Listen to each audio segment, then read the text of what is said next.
हम मीनू झा गोर लगै छी समस्त मिथिलावासी के छठिक गीत लऽ कऽ उपस्थित छी।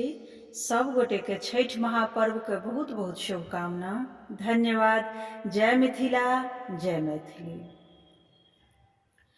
अंगना में पोखरे खुनायल,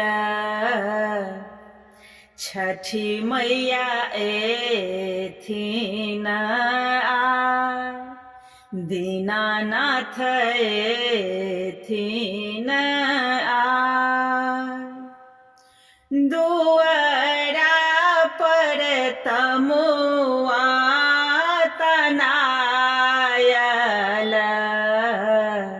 छठी मैया एथिन आय, दीनानाथ एथिन आय।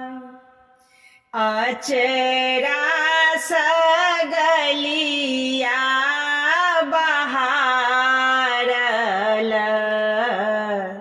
छठी मैया एथिन आय, दीनानाथ एथिन आय।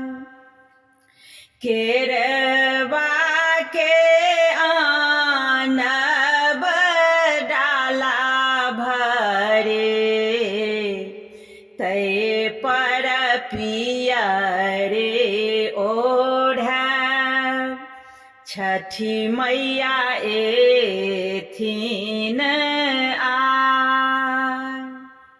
हाथी पर कलशा बैसायब, तै पर दिया जगमगाय, छठी मैया एथिन आय, दीनानाथ एथिन आय।